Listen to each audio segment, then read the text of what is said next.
All right. Let's start. Welcome to all of you to this webinar 291 under Forum. The topic is fullness versus emptiness. Vedānta on one hand and Buddhism on the other are highly regarded in this world today as two very eminent Eastern philosophies. Vedanta talks about the ultimate truth as being Brahman, and Brahman is infinite. Brahman is fullness. Brahman is completeness. In Buddhism, however, at least in the popular version of it, the ultimate truth is regarded as void, emptiness. The world around, if you examine, is ultimately nothing. And if you examine who you are, you too are nothing. So, Buddhism, nothingness is praised. In Advaita Vedanta, the truth of our existence is everything. As most of you surely know, the much quoted Mahavakya of Advaita Vedanta is Aham Brahmasmi. I am Brahman. In the Advaita Vedanta, we negate, neti, we dismiss, we falsify in the light of our Vedantic study, we falsify the present notion we have about ourselves. I am this body, I am this personality, I was born, I will die, I'm old, I am sick. 1,000 such ideas are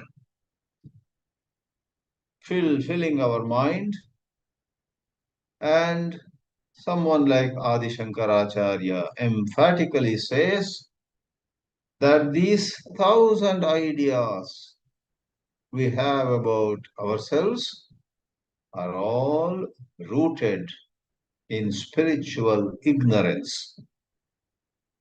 There was an enlightened one in Mumbai who died in as late as 1983, Nisargadatta.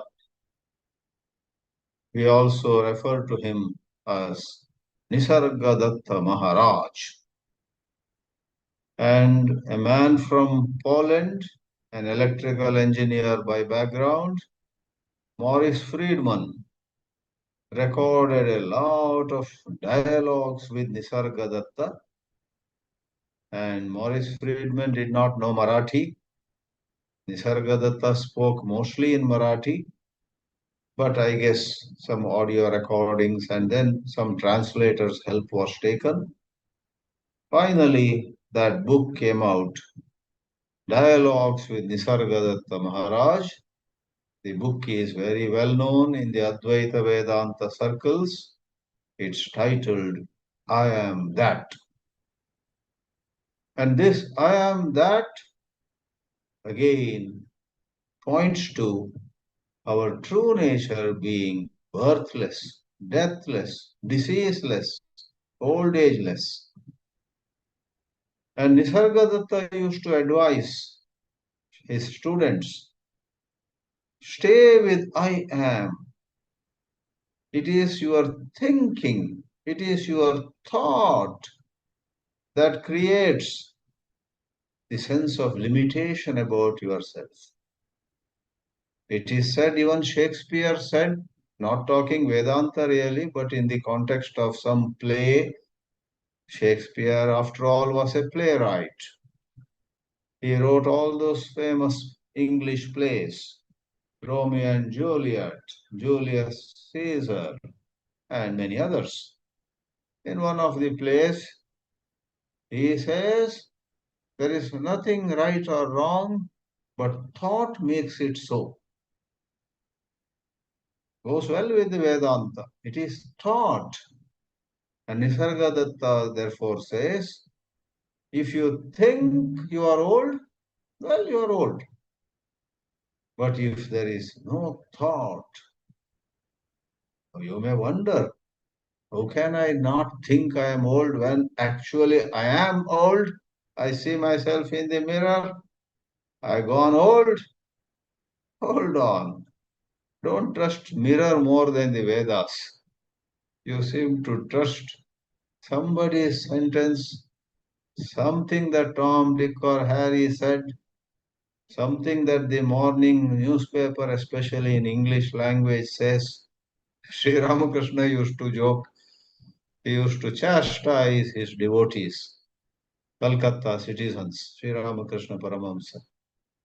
You know, those were British days, as you know. Sri Ramakrishna died in 1886. 1883, 1886, yeah. So 19th century. Sri Ramakrishna would make fun of the visitors to him, saying, you English educated people, you will believe what is said in the morning's English newspaper more than what you see with your own eyes. He would pull their legs, making fun of their English education going a little too much into their head. If it comes in the newspaper, it is true. Now, we too trust not the paper, but we too trust our thought.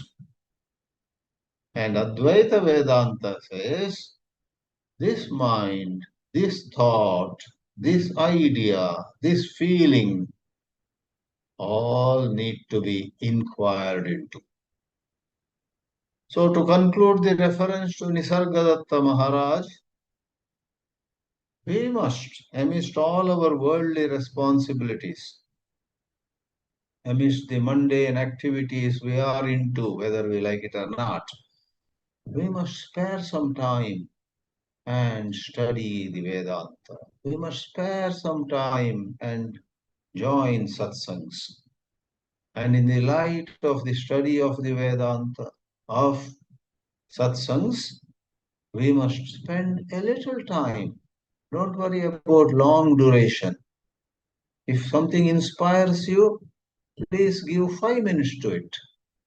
And for 5 minutes, reflect on what you heard in a Vedanta satsang. Is it possible that I am pure consciousness? Rest of it is a mere mischief of thought. So Nisargadatta would say, stay with I am. Don't even add I am a man, I am a woman. That becomes a thought describing you, and before you realize what is happening, this thought hijacks you. Thought makes you believe what it is saying. Thought is the biggest propagandist in this universe, our own thinking. Therefore, you and I need to put thought in its right place. You need thinking to do a lot of functional things, to drive a car, to operate something else, to even use a kitchen equipment. You need to think which switch to press, when to turn it off, everything.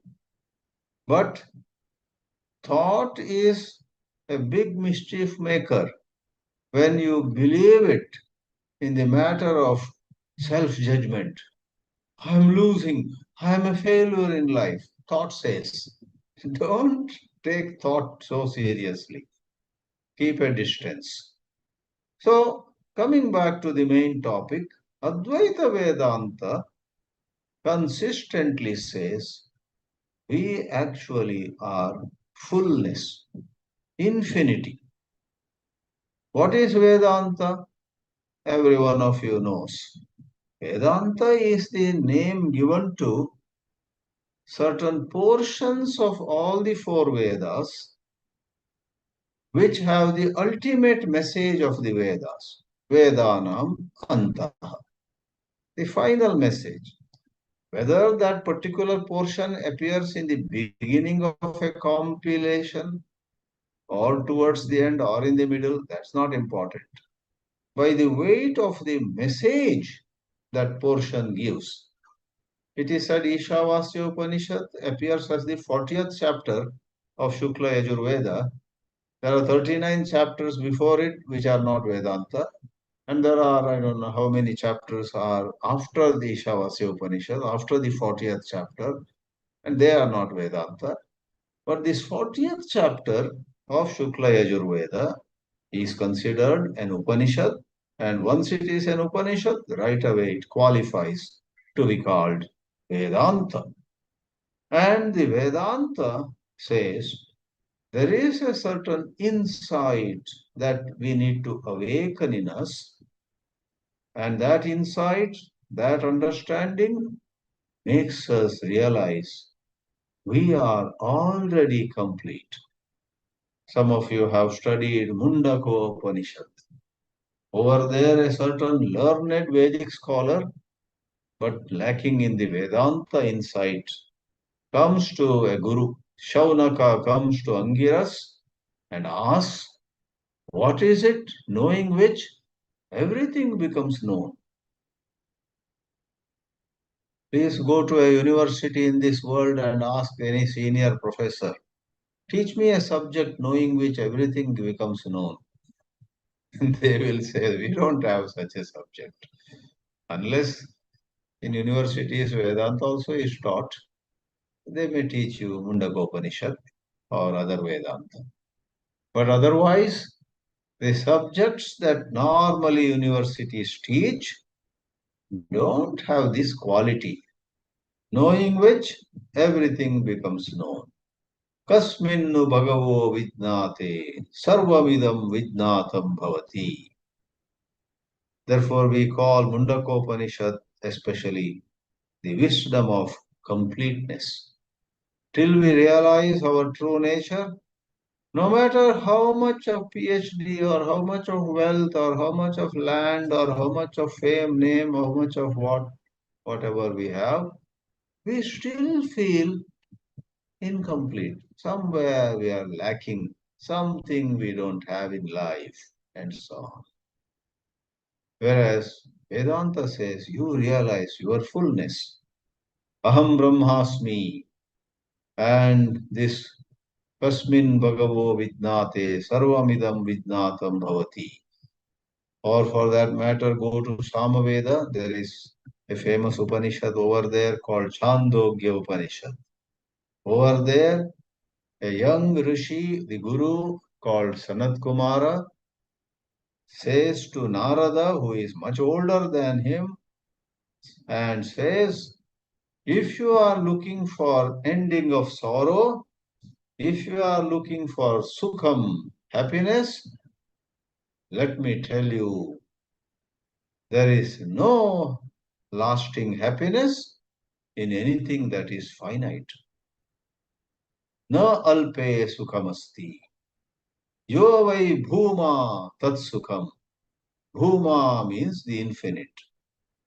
And Sanat Kumara, the young guru, further says, where you do not see anything other than yourself, where you don't see anything other quote and unquote, that is bhuma.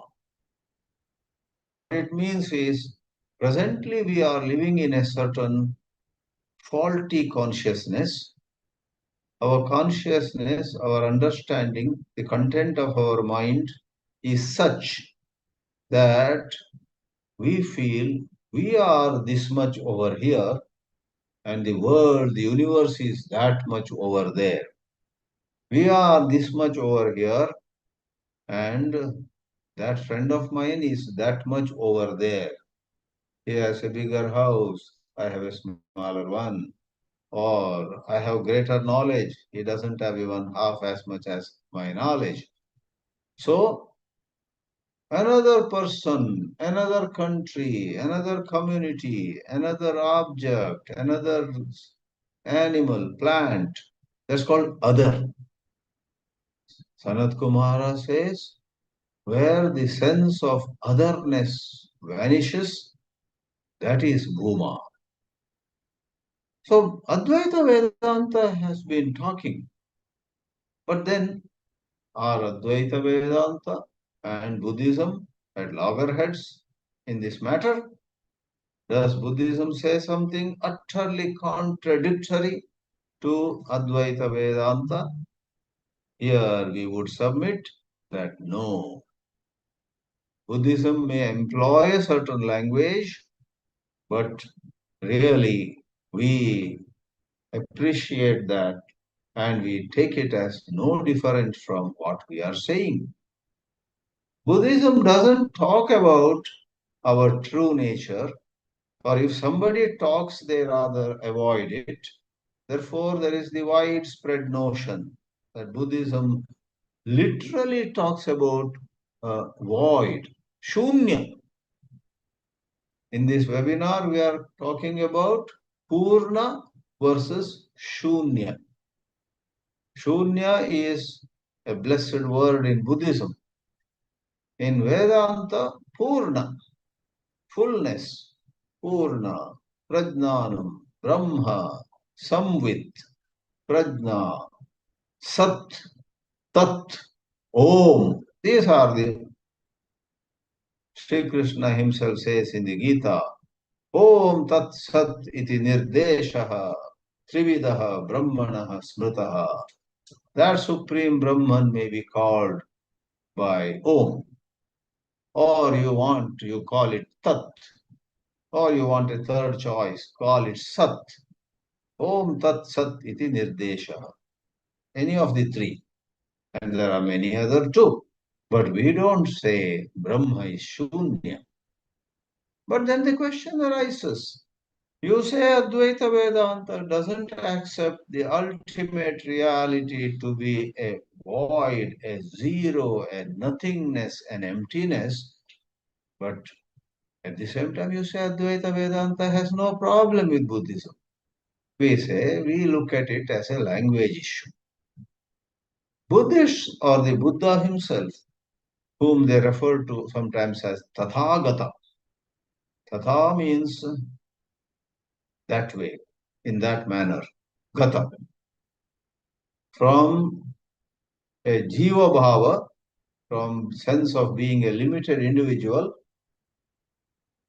the Buddha attained Brahma bhava. Tatha means how the ultimate truth really is. We are away from that ultimate truth. We are caught in our own ideas of who we are.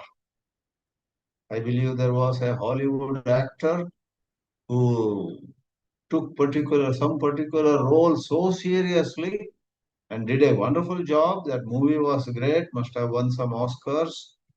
But it is said, I don't remember who that actor and which movie it was, but it is said that there was some actor, as the movie was made over a year, he identified with that role so intensely, so strongly, that after the movie was over, it took him 2 or 3 years to get back to normal.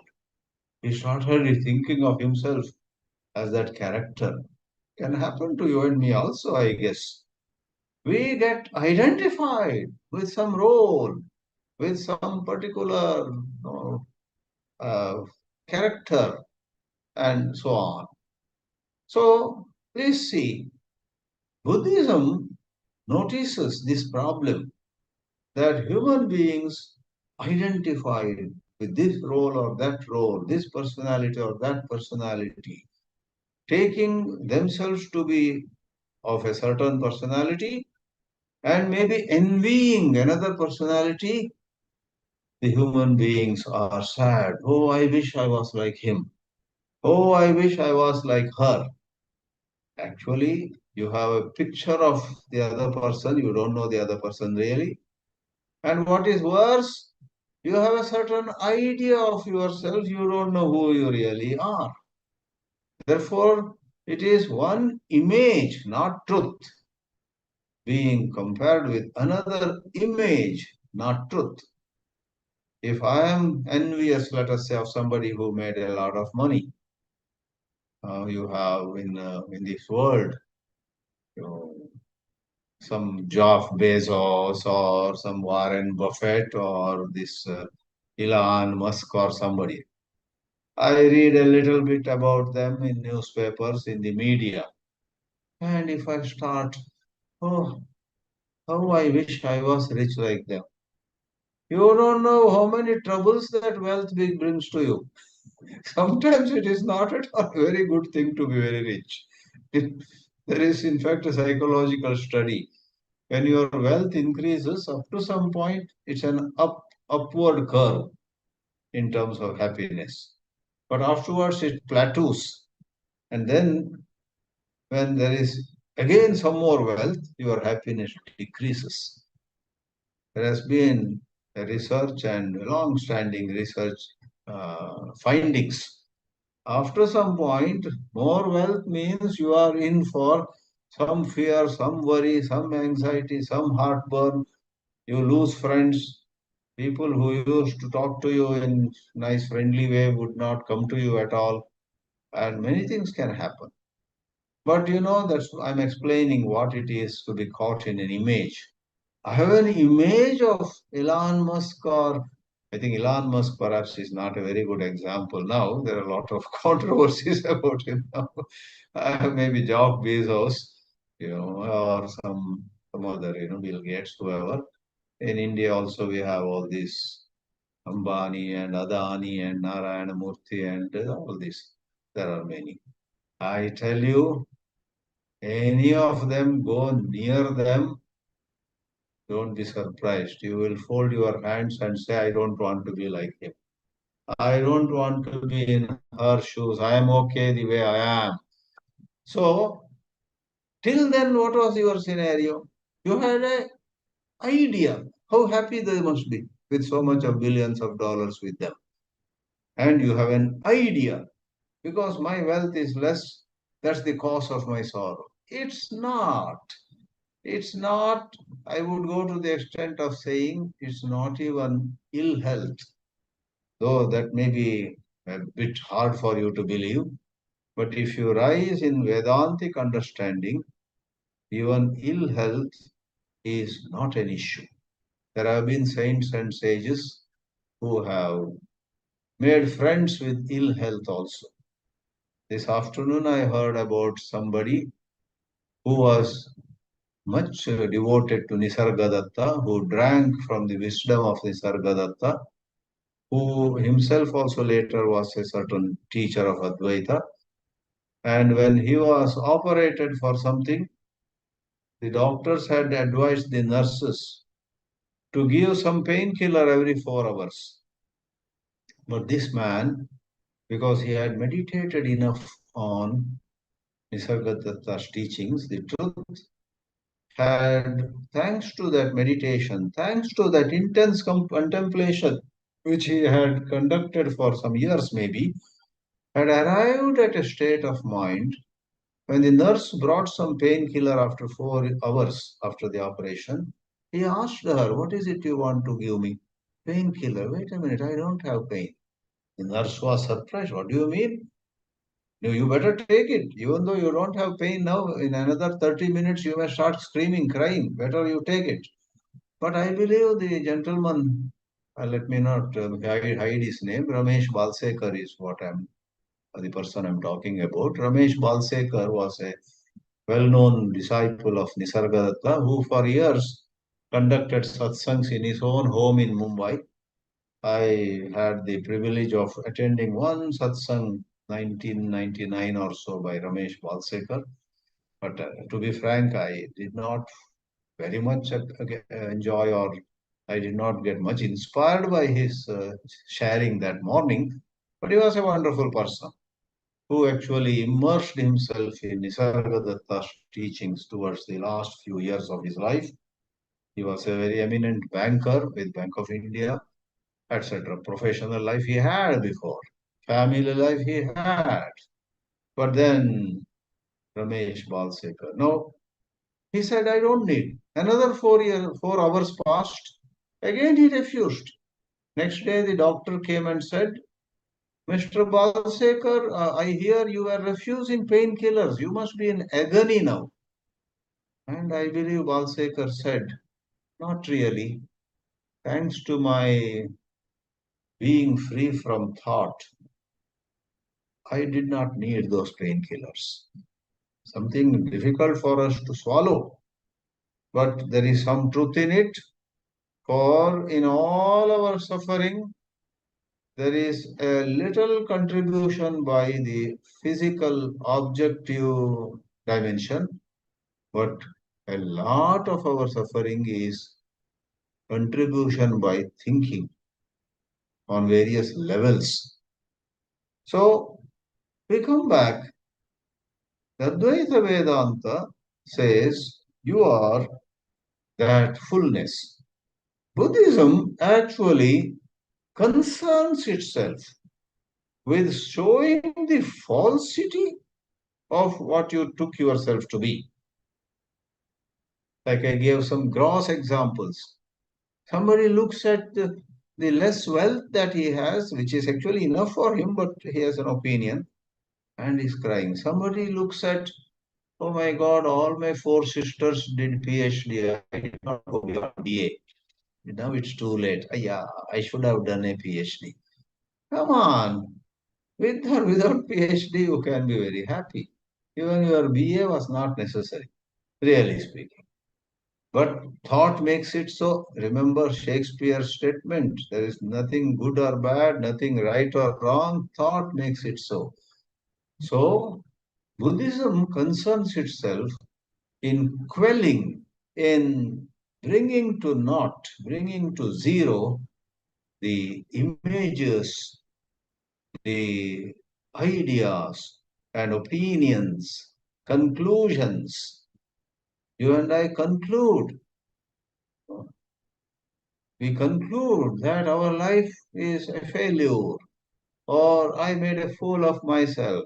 Some conclusion which finally boils down to a certain self assessment, self evaluation. Actually, Vedantic study helps us put all those conclusions to the side, trash them, be free of conclusions. Don't think it is fantasy. You are capable of being in alert silence. So, Buddhism keeps mum about what remains. What remains after the ego is nullified. So, as much as the ego is annulled, the ego is nullified. If you just see, hey, there is no ego now, so let's call it zero, then it is shūnya. But oh dear, let's say there is a whiteboard and I write number 3, ask you what's there on the whiteboard, you say 3. I write number 2, what's there? You say 2, then I write 1, you say there's 1. Then I put 0, you say there is 0, then I erase that 0 also. What's on the whiteboard? Tell me. You may say at your loudest voice, ah, there is absolutely nothing on the whiteboard now. But there is the whiteboard. The whiteboard is, Advaita Vedanta says, Sat-Chit, pure existence and pure awareness remains without being negated. Therefore, If your attention is on what is written on the whiteboard, it is nothing when you erase it. But if your attention is on the whole thing, the whiteboard which made possible those figures of 4 or 3, 2 or 1 or even the numeral 0, the whiteboard made it all possible to appear. That whiteboard hasn't vanished. Likewise, Satchit. Now you may ask me, don't talk about Buddhism alone. You seem to say that Vedanta also embraces both fullness and emptiness. Yes, there are some shlokas, there are some mantras, there are some paragraphs in the Vedanta where Vedanta also talks about just the erasure of the ego without talking about what remains, especially Ramana Maharshi's literature. Ramana Maharshi was and is one of the greatest Advaita Vedantins. His teachings went hand in hand with Adi Shankaracharya's teachings.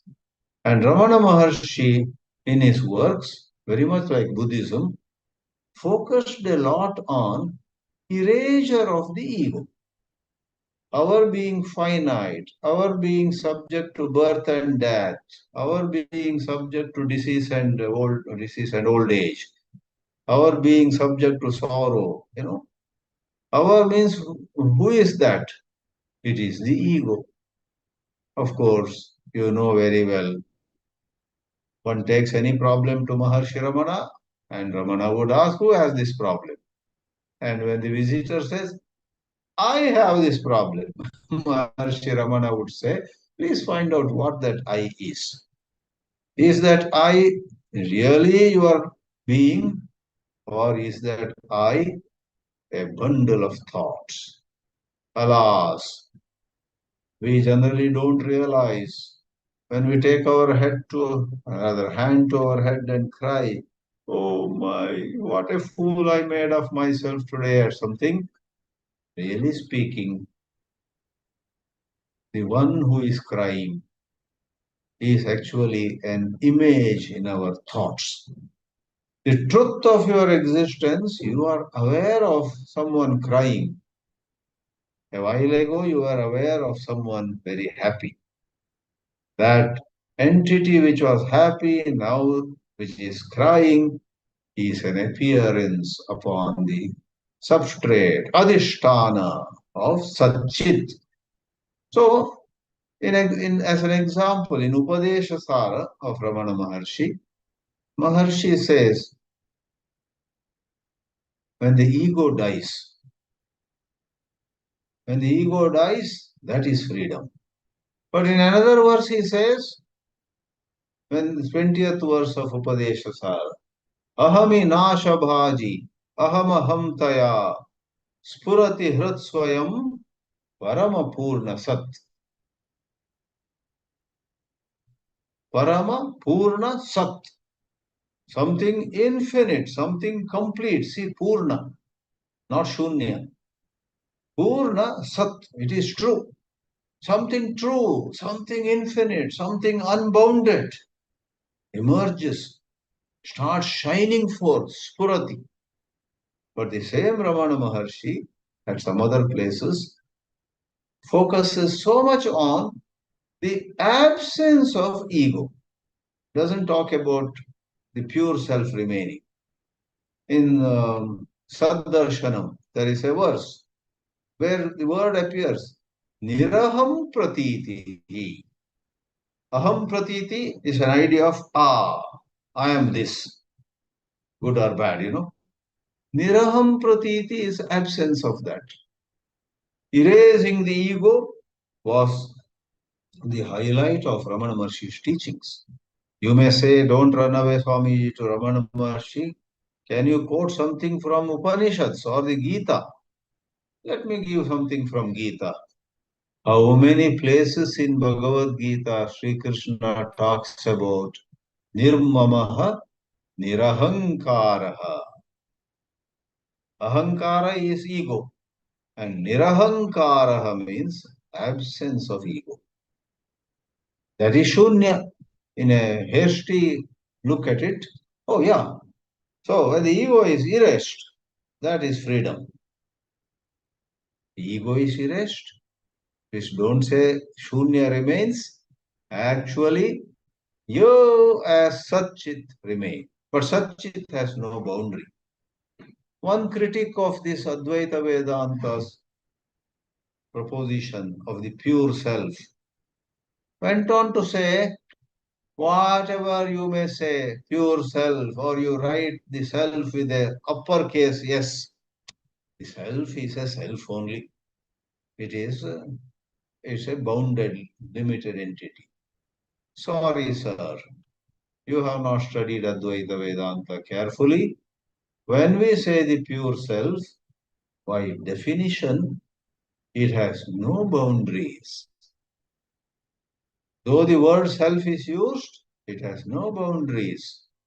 Shuddha Atma, Asamsari Atma, Nitya Atma, Avyaya Atma, Janma Rahita Atma, Marana Rahita Atma. There is a certain Atma pointed out by Advaita Vedanta which has no birth, no death, no change, no hassles, no boundaries, no limitations, no otherness, no division in it.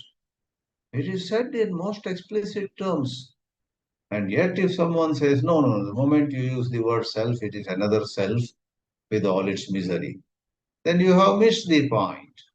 And if you say, by merely words can anything come about, we don't say by merely words. It requires contemplation. It requires alertness. It requires noticing the slightest traces of ego in us.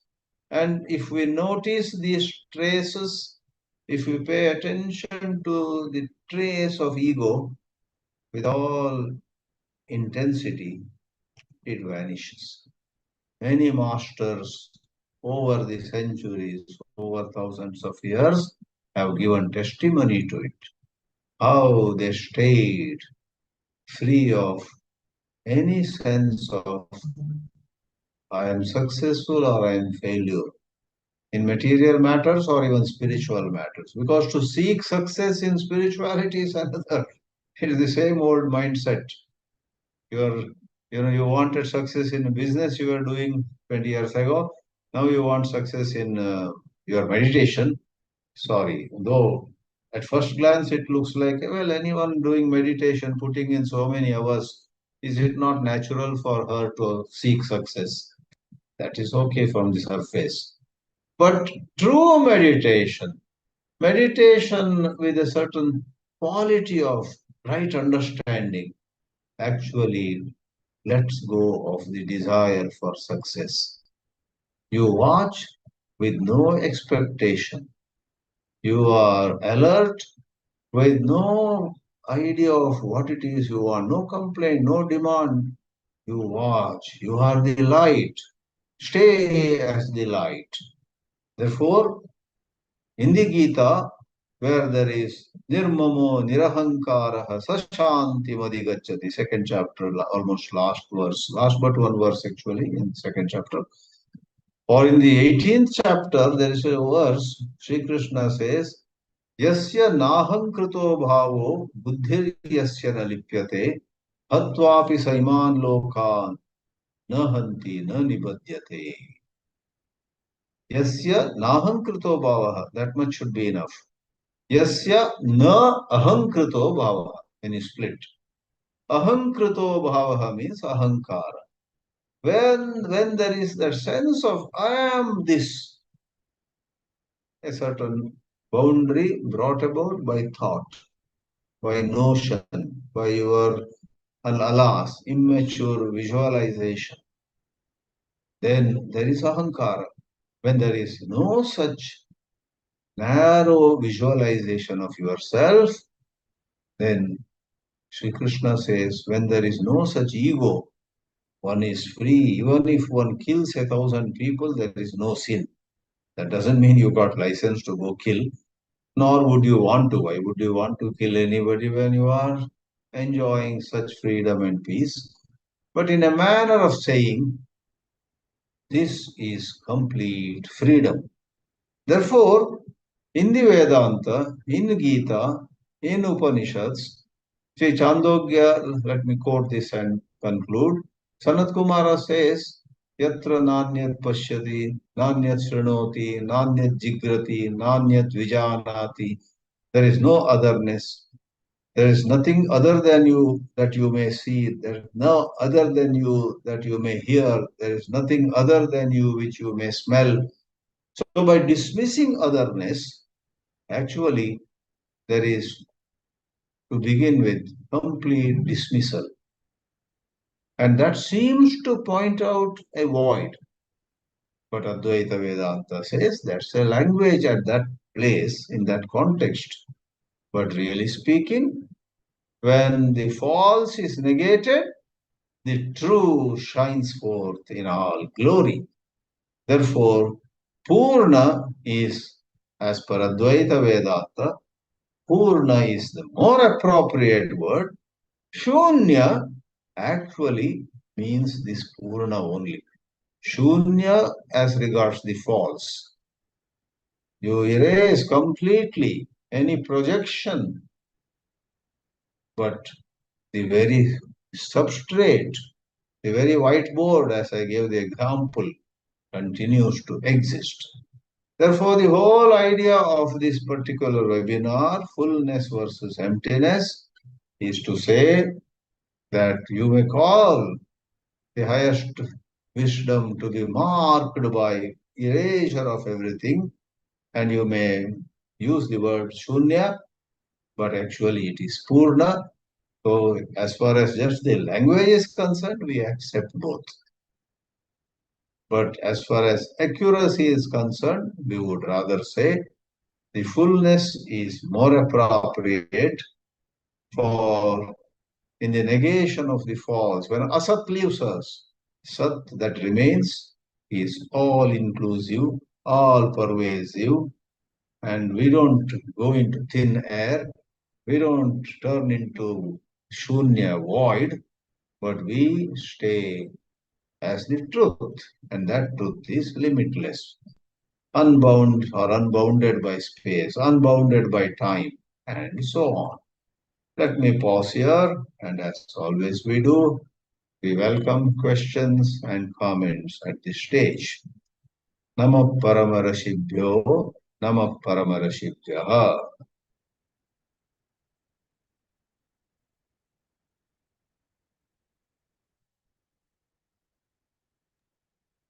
Hari Om, Swamiji, Sukumar. Hari Om, Hari Om, Sukumar, Hari Om. please speak up. Can you hear me now? Very well. Oh, very good. Yeah, very nice to have listened to your webinar. And after meeting with you in Seattle, this has been a very blissful moment. And Right. a comment, and I don't know whether it's a question. When I think about Poorna and Shoonya, I think about infinity. And infinity, does it not include zero also? So if Yes, it is zero, is yeah. part of infinity, so there should not be any difference, right? Infinity includes zero. Uh-huh. Yeah. So No, if we consider numerical Shunya scale as to be also, zero, positive on the number axis, positive numbers on one side, negative numbers on another side, and in the middle is zero. And Purna means whole, positive, negative, both, all. Yeah, includes, yeah, it includes. yeah. So that's the way I took it, and thank you Why, for wonderful, why not? kindling that thought in me. Thank you. Hari Om. Hari Om. Hari Om, Swamiji. Yes, Raniji. Beautiful, very beautiful and simplified. So I feel now that I understand Shunya is the first stage, erase the ego, but don't forget the substratum that exists. So that's fullness. So you go by step. Can we say that? True, yeah, step by step. Erase the ego, erase all that is limited, Erase. but don't jump to the conclusion. Nothing is left, you are left. Your true nature is left. That's what we were trying to say. Thank you. Swamiji, there is a question on chat box. Yes, AR says, I think there is a difference between ahankāra and ahamkriti. Somewhere they may do, but in lot of contexts which I have come across, ahamkriti, ahankāra, or just aham bhava, all of them are used synonymously. But in some literature, see, sometimes some authors, use certain expressions with some specific meanings. Long back, I read Puja Gurudev Chinmayananji's work where he made a distinction, standard of life and standard of living. Till I read that, for me, they more or less meant the same. Then I found that Gurudev called comforts, conveniences, etc., standard of living. And for him, standard of life meant the inner qualities. You are considerate, you are broad-minded, you are disciplined. That is a standard of life. So I'm not sure whether all authors attach those two different meanings. You have bigger bungalows and more bank balance. You have all kinds of gadgets at home, and that is standard of living. Whereas you have harmony in your family, you have great abilities to resolve conflicts between people. You yourself have a great degree of inner peace and true cheerfulness. Then your standard of life is higher. So like that here too, ahankara, ahankriti, aham bhava, or just aham, etc. Maybe some authors use them for different contexts, but in a lot of literature with which I have exercised my mind, they are used quite synonymously. They are the same. Especially Ramana literature. Aham bhava, aham kriti, aham pratiti. All are same. Ahankara is I am body thought. Aham kriti is I am the doer thought. That must be some particular author. I accept it. If someone likes to box them separately, why not? Because language is a tool after all, and it goes by some standards. For example, this word samadhi, in Yoga Shastra, samadhi has certain meaning. In Vedanta, it has another meaning. And Bhagavad Gita, the word samadhi at a certain place can mean the Atma itself, as per Shankara Bhashya. So word samadhi has multiple meanings. Turiya has multiple meanings. Some people make Turiya literally a fourth one. But in Advaita Vedanta, Turiya is Maya Sankhya Turiyam, not really the fourth.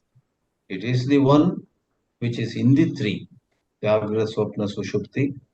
There's something which is in all the three, not other than the three, but interwoven into or present in the three. But some people even claim, this morning I had such high meditation, I briefly went to Turiya, touched it and came back, they say. That's not acceptable in Advaita Vedanta at all. Turiya is not something you touch and come back. You are Turiya all the time. That's how Vedanta would say. So usage. So we accept various usages. After all, language is a tool for communication. Okay. One or two more questions or comments.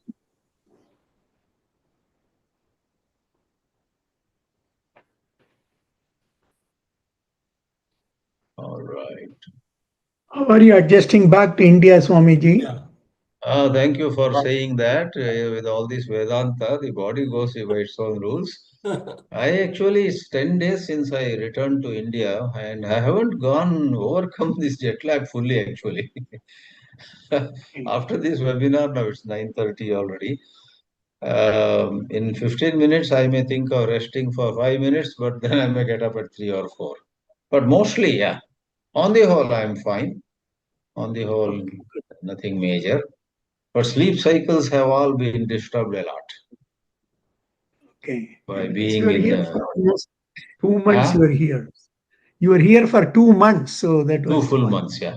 9 weeks. I was in the West, yeah. Half in California, half in Texas time or Central time. Hari Om, Swamiji. Thank you for coming. It's nice. Yes, please speak. First of all, thank you very much for this wonderful talk. And I would like to thank you profusely for advising me to visit Ramana Ashram.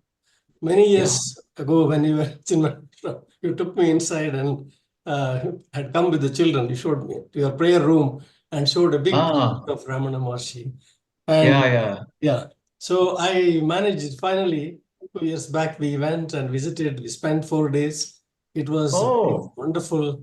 And I remembered last time also when you said, why Ramana Maharshi is silently looking at you. I think in some context, somebody asked that. And he said, well, I am enjoying the glory of the existence, something like that. It was very nice always. So I remember you very, very, a lot of reverence. And coming to the Buddha's teachings, you mentioned about void. I thought after the void, he said something like this, see the clear light in the void. So I thought there is reference to the light. I didn't know that. That's interesting. Yes, and that also, ties up very well with what Jesus says in the Bible, that come unto me, ye heavy laden, my yoke is light.